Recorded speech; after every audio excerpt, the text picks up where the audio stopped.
Hello, beautiful people. This is your girl, Mommy Sochu. Just checking in with you on today. Oh man, I hope you're doing good. To my lovely subscribers, how are you out there? Oh, to my thrivers, my warriors. Special shout out to all of you who have been here with me. Oh my gosh, you guys, this community is growing beautifully and I'm so happy to be here with all of you. If you're new, make sure you're subscribed. Make sure you hit the notification bell so you're not missing my weekly videos. And welcome to my channel.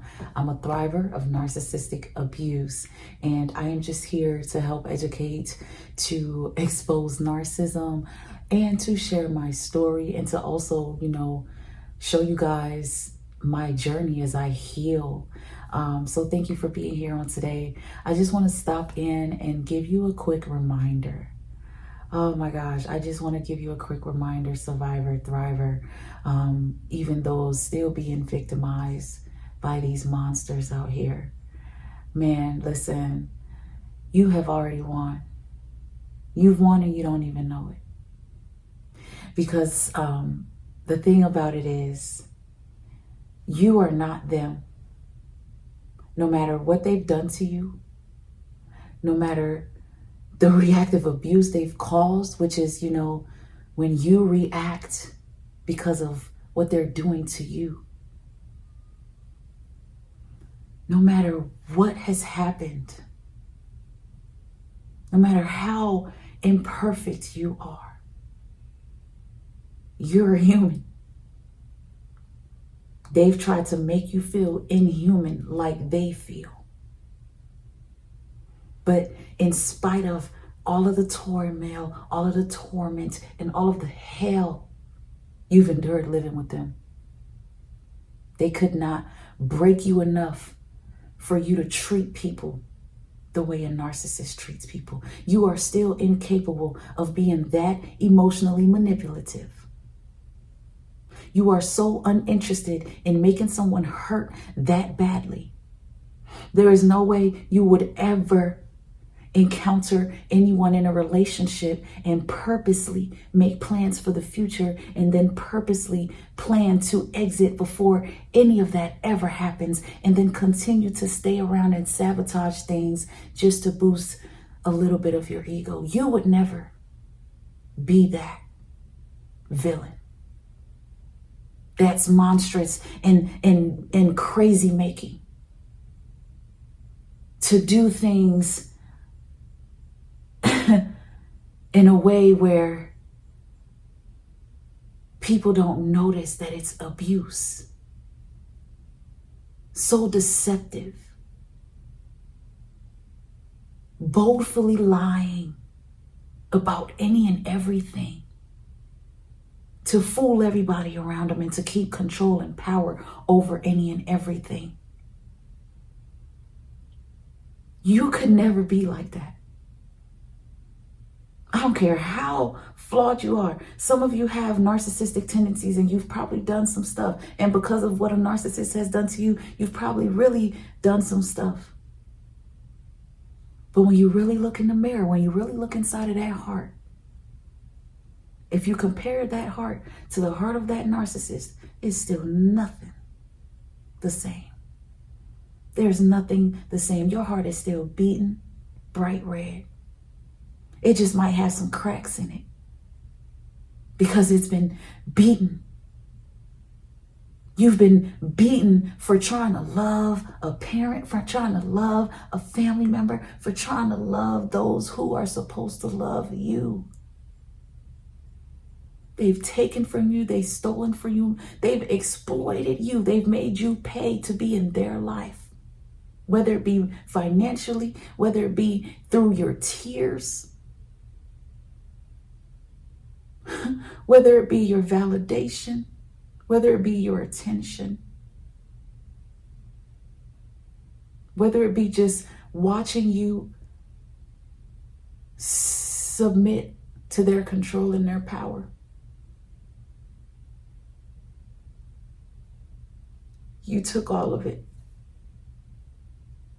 But it never broke you. It never made you satanic.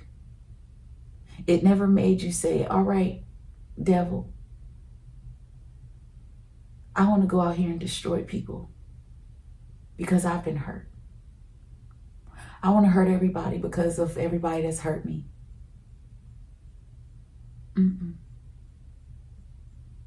For so many of you, you had that chance when you were a little child going through this hell with your narcissistic demonic parent. Yeah. As painfully as it is to maybe even hear that, it's even more painful to know the truth in that. You had a chance to be so angry, so bitter, so upset that you could have been this terrible person, but it's just not in you. For so many of you, you're not even designed to date like that. You're not even created to just be out here, moving on from the next person to the next person, turning your love on and off, playing around, just dating for fun, sleeping with different people. It's just not who you are. It's just a dirty feeling to you. You just rather have that partnership, that one person. You rather have stability. So because you are that type of person, you have confidence about yourself. And that's why you and a narcissist just don't work. That's why it's just going to always be like this. No matter what you do, how much you try, what you say, you can't fix the relationship.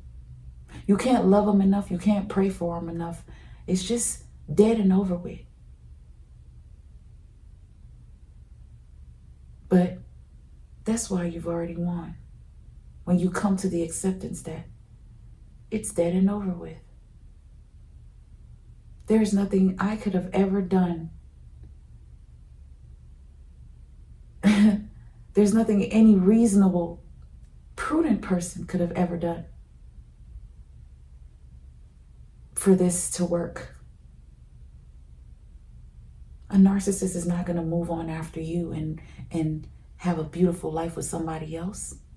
They're still a narcissist, so the relationship and the toxic cycle continues. Thank God if you're the one who got away. You've definitely won. The only way to win the game of the narcissist is to get away. Break away. Find a way to break away. And find a way to not let them destroy your character. For those who stand true in who we are, those who stand true in what has happened to us, those who have radically accepted what has happened, we know that, look, they were narcissists, they raised me, but that don't mean that I gotta be a narcissist. That don't mean I gotta be narcissistic. They made me like this. Okay, now I know what that is. I'm going to correct it. I'm going to unlearn those behaviors. I'm going to let go of limited beliefs. You've already won. They can never be that. They can never be you. They can never be that person to actually, genuinely, authentically self-develop into a better person. That's why you left after 30, 40 years. We're not talking about those people with narcissistic tendencies that can go get help. We're talking about people with NPD. If you've survived someone with NPD, whether they're diagnosed or not, if you know, you know, because you've been through it. You were there, you lived with them, you were raised by them, you slept with them, you married them, you were married to them, you had kids with them, you know. And I'm talking to people who've dealt with a narcissist on every level. I want to make that clear because we have and I always say this wrong, our gay, lesbian, transgender community, LGBT, y'all forgive me, but y'all know what I'm trying to say. LGBT, Y'all know what I mean. Okay. That community very well exists in this world, all over the world, all over the world. And they are also dealing with the same narcissistic attacks as heterosexual people. Most of the time, those that are dealing with a narcissistic spouse, we're dealing with a narcissistic down low spouse who is dragging one of these people along in a secret relationship and eventually discarding them because they're still married to heterosexual men and women. But because they're too ashamed and too filled with guilt, they keep these secrets, they harbor these tendencies, and that's why they bring STDs home. Narcissists don't just bring STDs home because they're sleeping with women. Narcissists are sleeping with everybody and anything. They have no limit. There's no cap to the sex. There's no cap to the sexual interest. They'll take it anywhere. They'll take it everywhere. Men and women. But they are hurting all types of people. And as they are hurting people of this community, and let me make it straight, most people of this community are so empathetic. They are very genuinely caring souls. I don't care how you feel about homosexuals. That's a personal problem. But these people are genuinely, usually, not all of them, I'm not speaking for everybody, but they're usually very sweet people. And they're usually targeted by narcissistic men and women because of that. They're very vulnerable and open to love because they're already limited to who's going to love them anyway. That community is already so small. But so many of them, and I know this because I speak to a lot. I speak to all types of people. So many of these people are being harmed by narcissistic married men and women, being discarded, abandoned, and left to rot. But a lot of them are holding on to who they are. They're not allowing their character to be destroyed.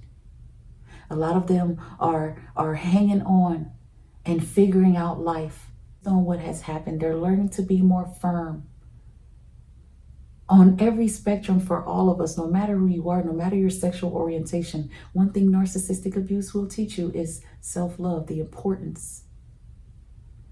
And for those of us who stand true in self-love and even learn to chase it more after the abuse, post-narcissistic abuse, we've already won. Because to do that is to continually show that we're putting good out and we're only going to get good back. As a survivor, y'all, I'm so filled with gratitude because I continue to see that everything I gave, the love, the attention, the sacrifice, everything that I'm painfully watching lose, all the hard work that I've worked, and now I'm watching things get taken away from me. But I also see that I am reaping what I sow in a good way. No matter how many down days, low days I have, every time I turn around, there's more and more blessings, and the devil can't do nothing about it. It is now my time, and the devil cannot do nothing about it. I tell my survivors all the time, stand strong, stay true, and keep thriving. Stay true means stay true in who you are. Don't let the pain change you. Don't let what they've done to you make you become this negative person. Don't let the pain allow you to stay angry forever. Don't let the pain keep resentment in your heart. Find ways to let it go. I told you I've been on this journey for a long time. Yeah, sometimes I still exhibit some pain and some anger because that's the reality of it. I still deal with these people. I just recently dealing with a divorce. So, but overall, the person that I've become over the years, since I've discovered the foundation of my pain, since I've been tackling those childhood wounds, the person that I've become, my truth and my light is showing for itself. I share my story a lot on this channel because I want you guys to know that your truth is fighting for you. Your silence is powerful for a reason, because you don't need to fight. After a while, with narcissists and narcissistic families, you just need to back off. You literally need to understand the power of your cutoff. You just need to back off and allow the process of life to just flow. It's not going to be overnight. But your life is going to be for the glory of God. People are going to understand what God means because of you and how you've healed and how you've thrived and how you've made it. Don't sleep on yourself. You've already won. Those of you who have built an even stronger character after narcissistic abuse, I'm so proud of you, because what you went through was so hard, devastating, and traumatic. Even 5-10 years down the road, you're going to have nightmares about this. I know it. But you still choose to fight through. You still choose to be a good person. You still choose to give. You still choose to love. You still choose to teach love. And that makes you a winner. There's not enough of you in this world. You got to hang on to that. You got to see the value in that. And you got to stay true to that. If this video resonates with you, make sure to like. Thank you so much for watching. And leave a comment. Share your story. Share your perspective. I hope this helps somebody and reminds somebody to keep going. You got this. You got this. I'm here with you. Until next time, stay blessed.